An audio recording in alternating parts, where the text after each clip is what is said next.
Un syndic a pointé des caméras vers ma fenêtre, et ma vie est devenue un cauchemar.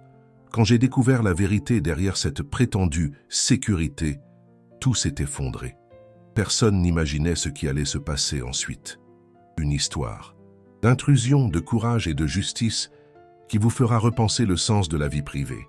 Préparez-vous à un retournement de situation palpitant. Laissez un like, abonnez-vous à la chaîne et commentez depuis quelle ville vous regardez. La vie privée, c'est comme une petite culotte.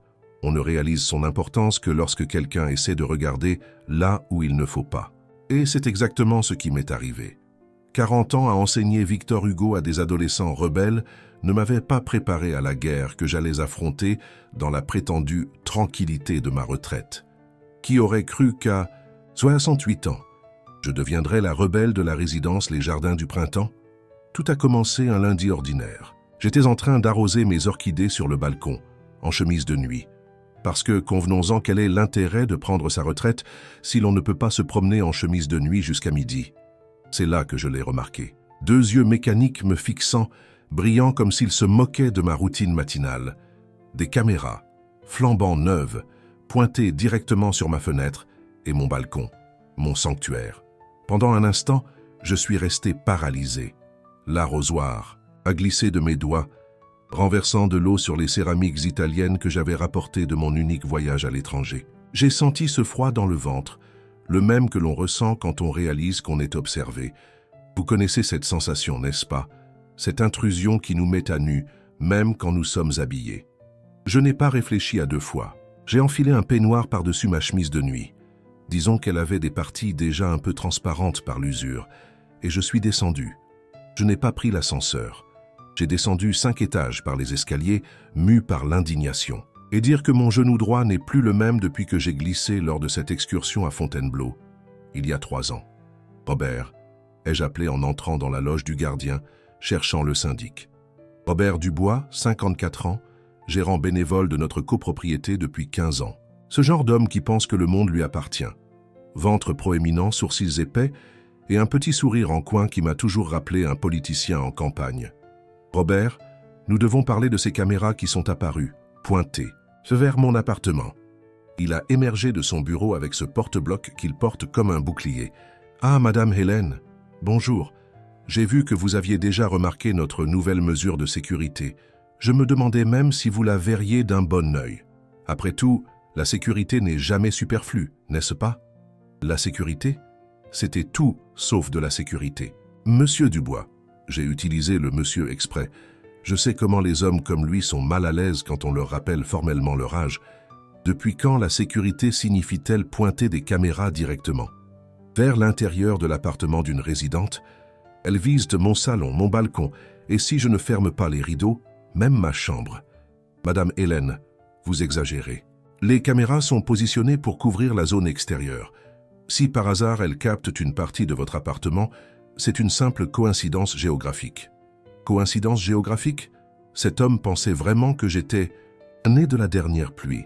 J'ai enseigné la littérature pendant 40 ans, monsieur Dubois. Je sais reconnaître un mensonge mal ficelé quand j'en entends un. Je veux que ces caméras soient redirigées ou retirées d'ici demain. Malheureusement, je ne peux pas accéder à votre demande. C'était une décision administrative pour le bénéfice collectif. Il a ajusté sa cravate. Une cravate à 9 heures du matin dans une résidence, voyez-vous ça? Et a continué. Si vous le souhaitez, formalisez une réclamation pour la prochaine Assemblée générale. Je suis parti de là en fumant de rage. Vous me connaissez. Ou plutôt, vous allez me connaître au fil de cette histoire. Je ne suis pas du genre à baisser la tête. Je ne l'ai jamais été. Ce n'est pas comme ça que j'ai gagné le respect de générations d'élèves turbulents au lycée public où j'ai enseigné pendant des décennies. Ce n'est pas comme ça que j'ai survécu à un mariage de 30 ans avec un homme qui pensait que faire la vaisselle était aider et non une obligation. Cette nuit-là, je n'ai pas réussi à dormir. Je suis resté les lumières éteintes, épiant par l'entrebâillement du rideau. Les lumières rouges des caméras clignotaient dans le noir comme des yeux démoniaques.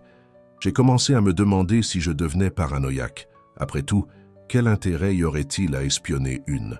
Professeur retraité? Mes activités les plus excitantes consistaient à faire des mots croisés et à regarder des rediffusions de vieux feuilletons télévisés.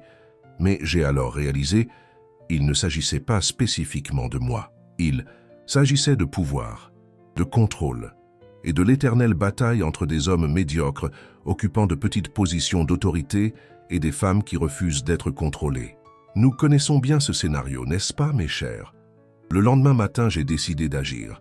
J'ai commencé par faire ce que toute bonne professeure fait, rechercher.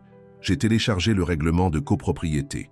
J'ai tout lu, y compris les petits caractères que personne ne lit jamais. Et c'était là. Toute installation d'équipement de sécurité dans les parties communes doit être approuvée en assemblée générale à la majorité simple. Un sourire malicieux est apparu sur mes lèvres, celui que mes anciennes élèves connaissaient bien, le sourire qui apparaissait quand je surprenais quelqu'un en train de tricher à un contrôle de littérature. Le sourire du « je t'ai eu ». Mais avant de confronter à nouveau Robert, j'ai fait autre chose. J'ai commencé à poser des questions autour de moi. J'ai découvert que personne ne se souvenait d'avoir voté l'installation de caméras en assemblée générale. Certaines voisines n'étaient même pas au courant de leur existence. Ma première alliée fut Monique, du 302, une veuve de 72 ans, avec une langue aussi acérée que son flair pour les commérages. « Hélène, tu n'es pas la seule à être dérangée », m'a confessé Monique alors que nous prenions un café dans son appartement, loin de ces maudites caméras. Ils ont dit que les caméras étaient à cause de livraisons suspectes, mais je n'ai pas avalé cette histoire. Tu sais ce que je pense? Je pense que Robert surveille qui entre et sort des appartements, surtout ceux des veuves et des célibataires. Tu le penses vraiment, Monique? Ma chère, les hommes sont tous les mêmes. Seule l'adresse et le nom de famille changent. Robert a toujours été contrôlant. Tu te souviens de l'histoire du gardien Antoine? Il a été licencié parce qu'il refusait de rapporter les heures auxquelles les résidentes recevaient des visites masculines. Ce fut la goutte d'eau. Je suis sorti de l'appartement de Monique plus déterminé que jamais. En allant vers l'ascenseur, j'ai rencontré Madame Jeanne, 80 ans et des poussières, la plus ancienne résidente de l'immeuble. « Ces caméras sont une absurdité », s'est-elle exclamée, avant même que j'aborde le sujet. « Je ne peux même plus étendre mes sous-vêtements sur le fil à linge sans me sentir observé. Et vous savez le pire? Robert a eu l'audace de dire qu'à mon âge, personne ne serait de toute façon intéressé à regarder. Mon sang n'a fait qu'un tour. Il ne s'agit pas d'être attirante ou non. Il s'agit de dignité, du droit d'exister dans nos propres espaces sans nous sentir surveillés. J'ai décidé que je ne me battrais pas seulement pour moi, mais pour nous toutes.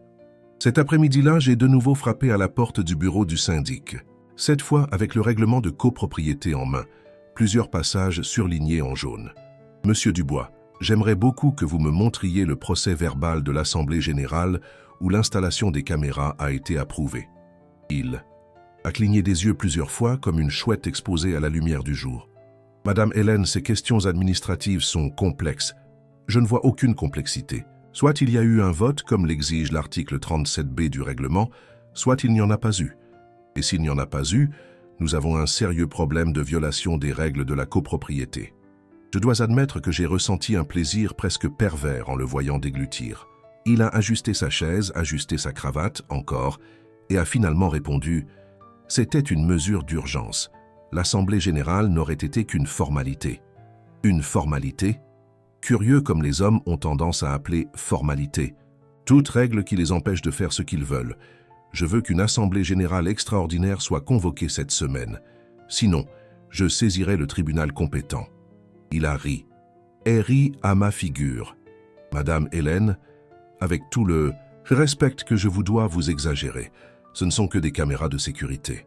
Si ce ne sont que des caméras, alors cela ne vous dérangera pas de les rediriger loin de ma fenêtre jusqu'à ce que l'Assemblée générale décide, n'est-ce pas? Son silence fut assourdissant. L'Assemblée générale fut fixée 3 jours plus tard. Assez de temps pour que je monte mon dossier et que je rallie des soutiens. J'ai fait ce que j'ai toujours fait de mieux, éduquer.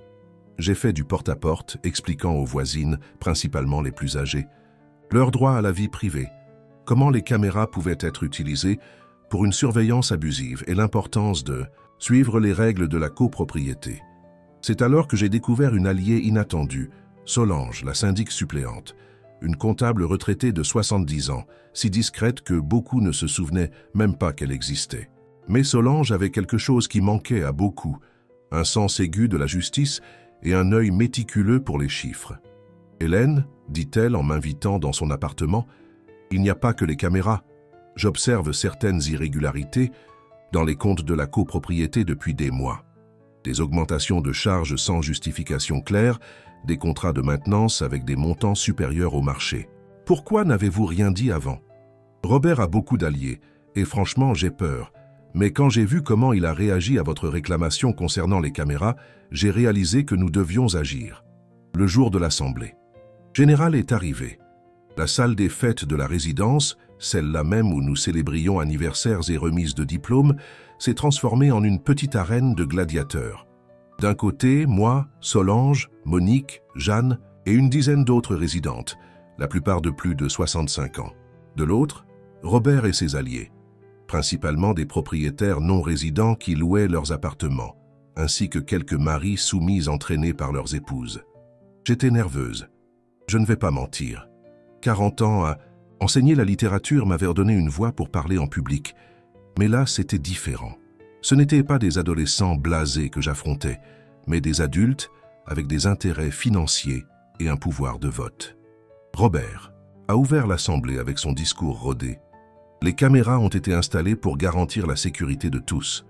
Récemment, nous avons eu des signalements de livraison suspectes et de tentatives de démarchage abusif visant particulièrement les personnes âgées.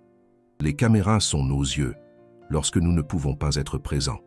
Des yeux, hein? Intéressant comme il a admis que les caméras servaient à surveiller et pas seulement à enregistrer les incidents, comme il l'avait dit initialement. Quand mon tour de parler est arrivé, je me suis levé avec la dignité que mes douleurs dorsales me permettaient et j'ai marché jusqu'au centre de la salle. Je n'ai pas utilisé le micro. Des années à enseigner dans des salles bruyantes m'avaient donné un volume de voix qui dispensait d'amplification. Voisins et voisines, je ne suis pas ici pour remettre en question l'importance de la sécurité. Je suis ici pour remettre en question la manière dont elle est mise en œuvre. Premièrement, les caméras ont été installées sans approbation collective, violant notre propre règlement de copropriété. Deuxièmement, elles sont positionnées de manière à envahir la vie privée de plusieurs appartements, en particulier ceux du bâtiment A, curieusement là où vit la majorité des femmes célibataires et veuves de la résidence. Il y eut un murmure. J'ai continué. Troisièmement, et peut-être le plus important, si l'objectif est la sécurité, pourquoi les caméras ne sont-elles pas tournées vers les portails d'entrée et de sortie, vers le parking ou vers les zones réellement vulnérables? Pourquoi sont-elles dirigées vers nos fenêtres, nos chambres, nos espaces intimes? C'est alors que Robert m'a interrompu. Madame Hélène est clairement paranoïaque. Personne n'est intéressé à espionner une dame de votre âge. Le silence qui suivit fut glacial. Il venait de commettre l'erreur que tant d'hommes commettent, sous-estimer une femme à cause de son âge. J'ai souri. Ce sourire qui glaçait le sang de mes élèves quand ils essayaient de me tromper. Monsieur Dubois, je vous remercie de confirmer exactement le point que j'essaie de soulever. Si les caméras n'ont pas d'objectif de surveillance, comme vous venez de le suggérer en insinuant que personne ne s'intéresserait à m'observer, alors quel est exactement leur but en étant pointés vers des appartements plutôt que des zones? Qu'à risque? Et plus important encore, si vous croyez que les femmes au-delà d'un certain âge ne méritent pas d'intimité parce qu'elles ne seraient prétendument pas intéressantes, qu'est-ce que cela dit de votre caractère en tant que gérant de cette copropriété? Son visage est devenu rouge. Il a tenté de répondre, mais Solange a pris la parole. De plus, j'aimerais que tout le monde observe ce document. Elle a distribué des copies d'un relevé bancaire. L'entreprise qui a installé les caméras, Securitech, appartient au beau-frère du syndic. Le montant payé était 30% supérieur à la moyenne du marché, sans appel d'offres ni présentation de devis alternatifs. Le chaos s'est installé. Les voix se sont élevées. Robert a tenté de clore l'assemblée, prétendant que nous nous écartions de l'ordre du jour, mais il était trop tard. Le mal était fait. Le vote fut rapide et décisif. 27 voix pour le retrait immédiat des caméras, 12 contre. Une victoire significative, mais je savais que la guerre ne faisait que commencer. Et j'avais raison. 3 jours plus tard, les caméras furent retirées, mais la riposte ne tarda pas. J'ai reçu une notification d'augmentation de mes charges de copropriété, prétendument en raison d'une consommation d'eau excessive et d'une utilisation intensive des parties communes. Quand j'ai demandé des explications, Robert a répondu avec un sourire cynique « Vos orchidées ont besoin de beaucoup d'eau, Madame Hélène, et vous avez beaucoup utilisé la salle des fêtes pour vos réunions. Les réunions étaient les cercles de lecture que j'organisais 2 fois par semaine pour les résidentes âgées. Une activité culturelle qui existait depuis des années et n'avait jamais été facturée, jusqu'à maintenant. Mais il ne s'est pas arrêté là. Mon courrier a commencé à s'égarer mystérieusement. L'ascenseur tombait en panne fréquemment quand j'avais besoin de l'utiliser. Et soudainement, ma participation à la chorale de la résidence, où je chantais depuis 5 ans, a été remise en question car il fallait libérer des places pour des résidents plus jeunes. L'isolement social fut la pire partie. Certaines voisines, craignant des représailles, ont commencé à m'éviter. Les traditionnels thés de l'après-midi qui avaient lieu dans la salle commune les mercredis continuaient, mais j'étais rarement invité.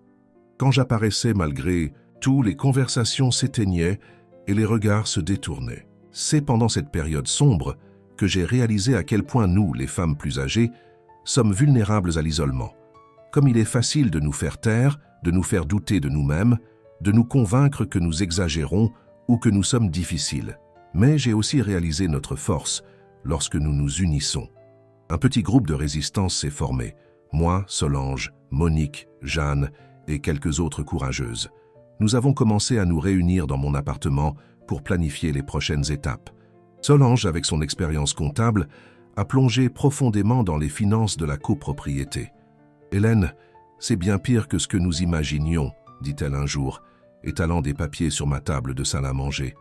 Au cours des 3 dernières années, Robert a attribué des contrats à au moins 5 entreprises liées à des membres de sa famille ou à des amis proches. L'entreprise de jardinage appartient à son neveu, celle de la maintenance des ascenseurs à un cousin, et devinez qui fournit les produits de nettoyage à prix d'or, sa belle-sœur. Cela expliquerait les augmentations constantes des charges, observa Monique. Exactement, et il y a plus. Une partie du fonds de réserve a été empruntée pour couvrir des dépenses non spécifiées. Nous avions des munitions, mais nous ne savions pas encore comment les utiliser. Une plainte formelle pourrait entraîner une procédure administrative et même pénale contre Robert. Mais elle pourrait aussi diviser davantage la copropriété et potentiellement nous exposer à des poursuites pour diffamation si nous n'avions pas de preuves irréfutables. Il nous faut plus, ai-je conclu. Quelque chose qui ne puisse être nié ou déformé. L'opportunité s'est présentée de manière inattendue. La traditionnelle fête de la Saint-Jean de la résidence, que j'organisais depuis des années, fut annulée par manque d'intérêt. Indigné, j'ai convoqué une réunion informelle dans la salle des fêtes pour tous ceux à qui l'événement manquait. À ma grande surprise, plus de 30 personnes sont venues, bien plus que notre petit groupe de résistance. Les gens étaient sincèrement déçus de l'annulation, une tradition de plusieurs décennies. « Pourquoi ne l'organisons-nous pas nous-mêmes » suggéra quelqu'un. « Robert a dit qu'il n'y avait pas de budget », répondit une autre personne. « Mais nous avons toujours utilisé le budget culturel pour cela », ai-je argumenté. C'est une réserve spécifique qui ne peut pas être réaffectée sans approbation en assemblée générale. Le murmure grandit. Les gens commencèrent à se poser des questions. S'il y avait un fonds spécifique pour les événements culturels, où allait cet argent? C'est là que Jeanne, avec ses 80 ans et 0 filtre, s'est levée et a dit haut et fort. Eh bien, ça va dans la poche de Robert, c'est évident. Tout comme l'argent de la sécurité est allé à son beau-frère et l'argent du jardinage à son neveu. On se fait voler depuis des années et personne ne dit rien. Le silence qui suivit fut assourdissant. Robert, que personne n'avait remarqué entrer dans la salle, se tenait à la porte avec une expression oscillant entre le choc et la fureur. « C'est de la diffamation, Madame Jeanne. Vous devrez répondre juridiquement de cette accusation. » C'est alors que quelque chose d'inattendu s'est produit. Jacques, le jardinier d'eux. La résidence, un homme discret qui travaillait là depuis plus de 20 ans, fit un pas en avant. « Monsieur Dubois, avec tout mon respect, c'est moi qui ai installé ces caméras. Vous m'avez donné des instructions spécifiques pour les pointer.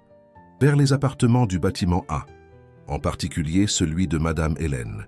Vous avez dit que c'était pour la prendre en flagrant délit. » Le visage de Robert pâlit. « C'est un mensonge. Jacques invente ça parce qu'il est sur le point d'être licencié pour incompétence. » « Licencié ?» Jacques rit, d'un rire amer. « J'ai déjà été licencié hier après 23 ans. Sans justification, sans préavis, sans indemnité correcte. Alors vous savez quoi? Je n'ai plus rien à perdre. » Il sortit de sa poche un vieux téléphone portable, un de ces modèles à clapet que je pensais ne plus exister. J'ai enregistré la conversation quand vous m'avez donné les instructions.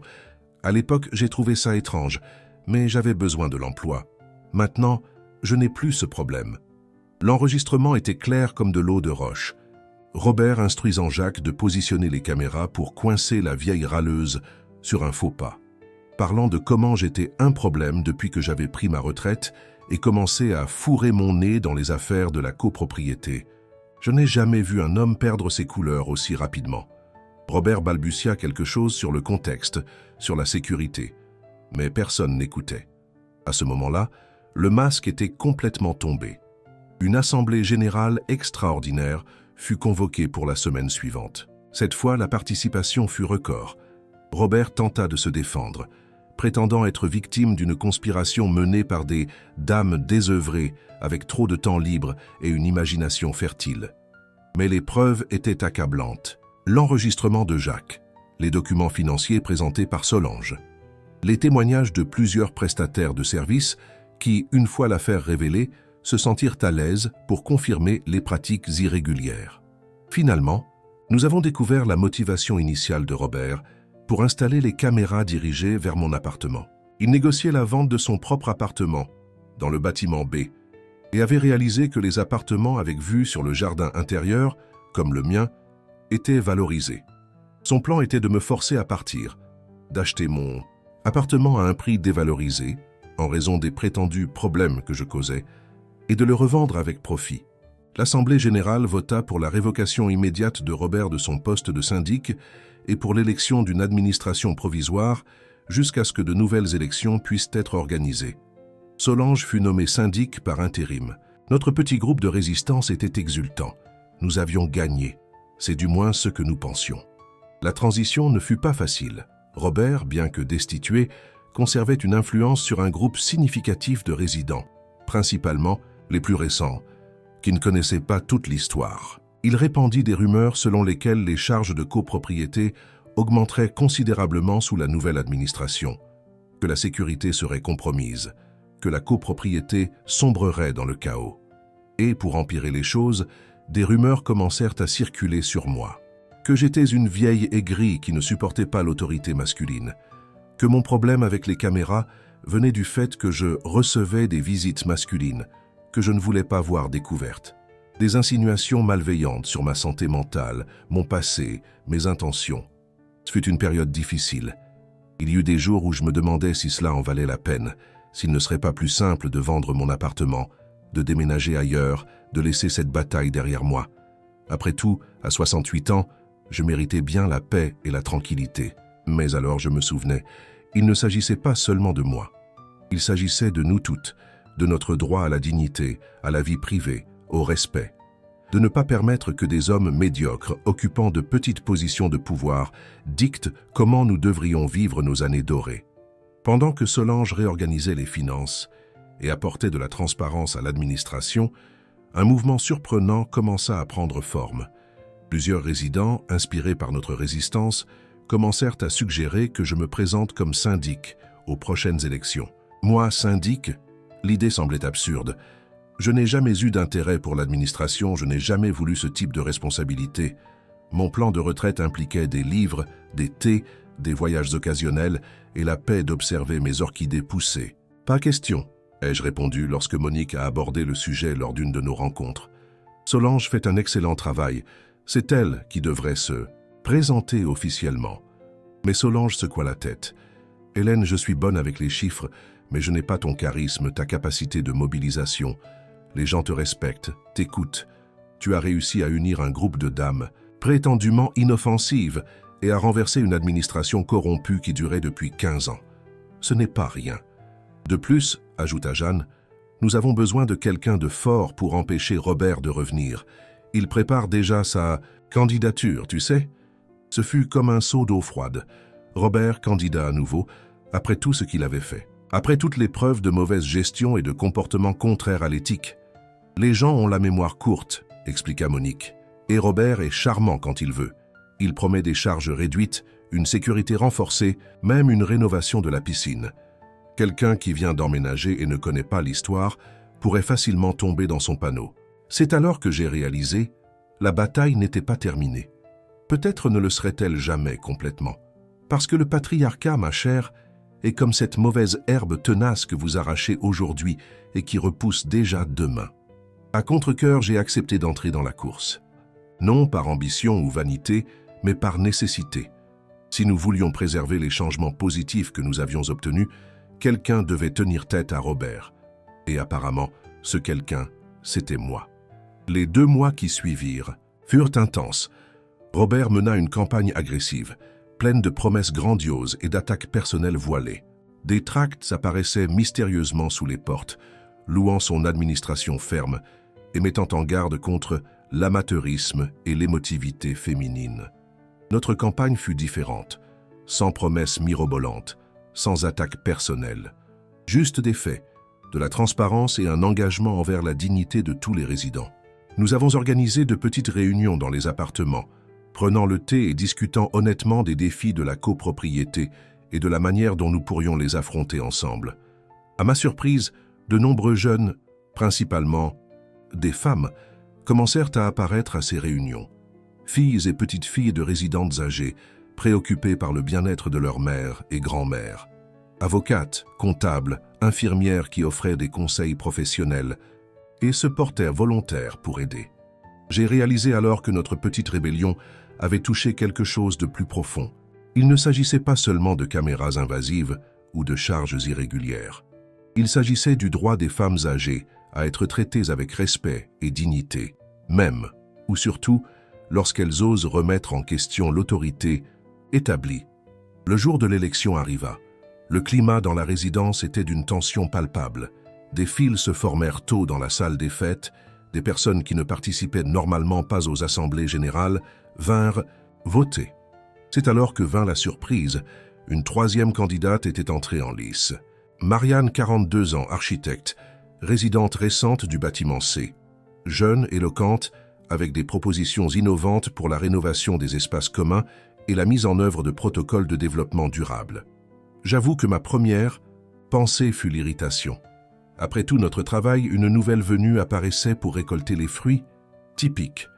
Mais j'ai ensuite observé la manière dont Marianne communiquait, comment elle répondait aux questions difficiles, comment elle présentait ses plans avec confiance, mais sans arrogance. Et j'ai réalisé, c'était la vraie victoire. Il ne s'agissait pas que je devienne syndic.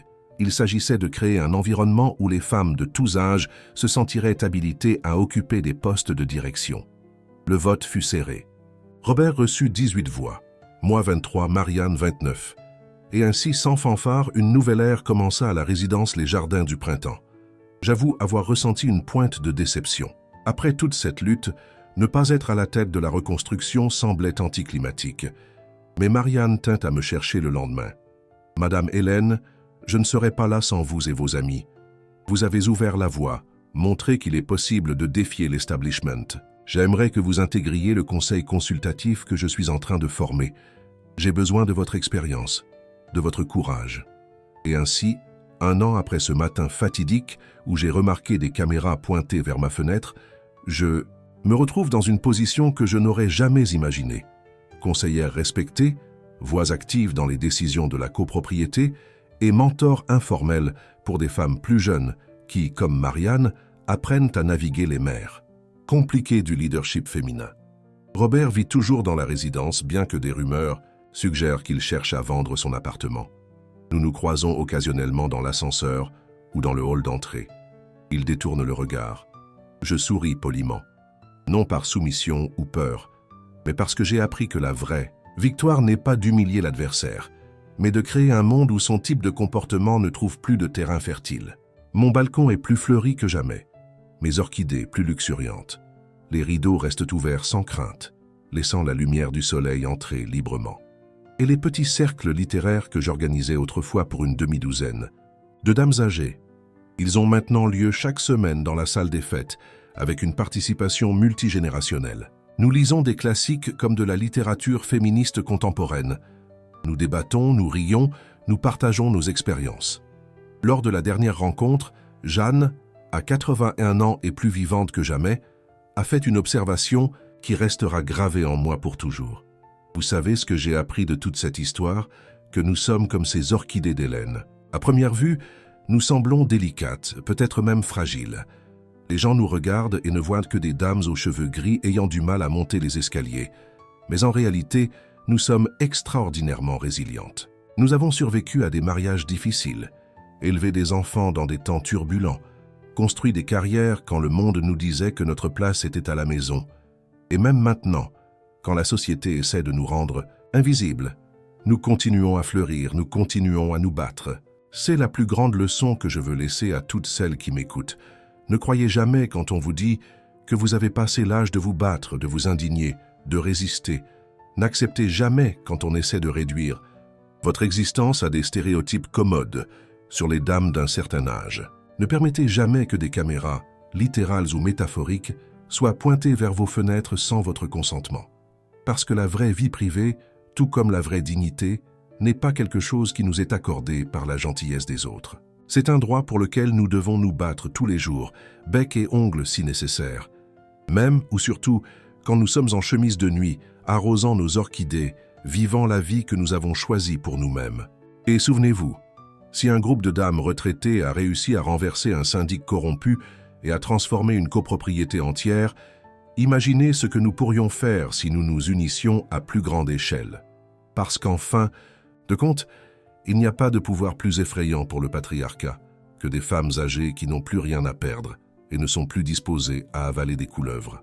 Quand je vois les jeunes résidentes me saluer respectueusement dans l'ascenseur, me demander conseil sur des livres ou sur la manière de gérer des voisins difficiles, je sens que cela en valait la peine. Que toutes les nuits blanches, toutes les assemblées générales tendues, tous les regards de travers n'ont pas été vains. Parce que je ne me suis pas battue seulement pour moi. Je me suis battue pour Monique, pour Jeanne, pour Solange. Je me suis battue pour Marianne et pour les femmes qui viendront après elle. Je me suis battue pour nous toutes qui, à un moment donné, avons été réduites au silence, ignorées ou traitées comme invisibles simplement parce que nous étions des femmes qui osaient vieillir. Et s'il y a un conseil que je peux vous laisser, c'est celui-ci. Ne sous-estimez jamais le pouvoir d'une dame aux cheveux blancs avec du temps libre et un sens de la justice. Nous sommes plus dangereuses que nous en avons l'air. Demandez à Robert. Les caméras qui pointaient autrefois vers ma fenêtre n'existent plus. Elles ont été remplacées par un système de sécurité moderne, éthiquement installé, qui protège sans envahir. Un symbole parfait, dirais-je, de la façon dont les choses devraient être. Une sécurité qui respecte les limites. Une autorité qui sert au lieu de dominer. Une communauté qui protège tous ses membres, en particulier les plus vulnérables. Et si à un moment donné, vous vous retrouvez aussi face à des caméras, littérales ou métaphoriques, pointées vers votre fenêtre, souvenez-vous de moi, Hélène, 68 ans, professeure retraitée, guerrière fraîchement découverte. Souvenez-vous que vous n'êtes pas seule. Il en existe d'autres comme vous, prêtes à s'unir, à résister, à transformer. Parce que la révolution peut commencer par le plus petit des gestes. Une professeure retraitée remarquant des caméras, pointée vers sa fenêtre et décidant que non, ça n'allait pas se passer comme ça. Et elle se termine par une communauté entière transformée, plus juste, plus inclusive, plus digne. Et quant à moi, eh bien je prévois un voyage en Italie le mois prochain. J'ai toujours voulu visiter Florence, voir de mes propres yeux ces œuvres d'art que je n'ai connues que par les livres. Ensuite, qui sait, peut-être écrirai-je un livre sur notre petite grande révolution de copropriété. Les rebelles des jardins du printemps sonne bien comme titre, vous ne trouvez pas? En attendant, je continue d'arroser mes orchidées tous les matins, parfois en chemise de nuit, parfois non, toujours avec les rideaux ouverts, parce que j'ai conquis ce droit, parce que je me suis battue pour lui, et parce qu'en fin de compte, la vraie liberté réside dans le fait de pouvoir exister pleinement dans son propre espace, sans peur, sans honte, sans caméras indésirables enregistrant chaque mouvement. Et ça, mes chers, ça n'a pas de prix.